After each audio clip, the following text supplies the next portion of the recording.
గోదావరి జిల్లాలో విషాదం చోటు చేసుకుంది. రాజమండ్రి సమీపంలో ఒకే కుటుంబానికి చెందిన 4 వ్యక్తులు గోదావరి నదిలోకి దూకి ఆత్మహత్య యత్నం చేశారు.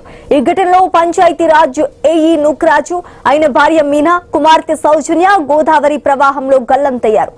అయితే నూకరాజు మనవణ్ణి స్థానిక మత్స్యకారులు సకాలంలో స్పందించి ప్రాణాలతో కాపాడారు.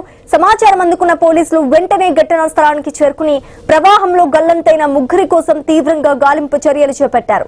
ఒకే కుటుంబానికి చెందిన వారు ఈ దారుణ నిర్ణయం తీసుకోవడానికి గల కారణాలపై పోలీసులు విచారణ జరుపుతున్నారు.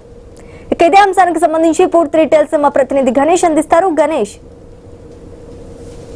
ప్రస్తుతం గల్లంతైనటువంటి నూకరాజు భార్య మీనా, కుమార్తె సౌజన్య కోసం పోలీసులు స్థానిక గది అధికారులతో గాలింపు చర్యలు చేపడుతున్నారు. ప్రస్తుతం మనం చూస్తున్నాం కదా, పిఠాపురం పంచాయతీరాజ్ ఏఈగా పనిచేస్తున్నటువంటి నూకరాజు వారం రోజుల క్రితం గొల్లపురం పంచాయతీకి బదిలీ అయ్యి వెళ్లడం జరిగింది. అయితే ఆత్మహత్య గల కారణాలు ఏమున్నాయనేది దాని మీద ప్రస్తుతం రాజమండ్రి పోలీసులు దృష్టి సారించారు.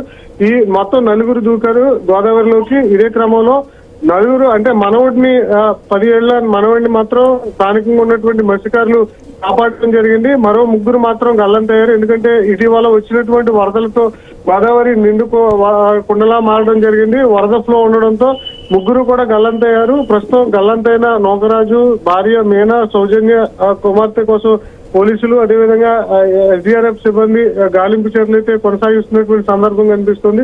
Rajahmundry road cum railway bridge 59వ పిల్లర్ దగ్గర వీరు గోదావరిలోకి దూకినట్లుగా పోలీసులు ఇప్పటికే ప్రాథమికంగా గుర్తించడం జరిగింది. అయితే వీరికి కుటుంబ సమస్యలు ఉన్నట్లుగా తెలుస్తుంది. గోదావరి అంటే నూకరాజు భార్య మీనకు 2 అంటే ఒక కుమారుడు, ఒక కుమార్తె.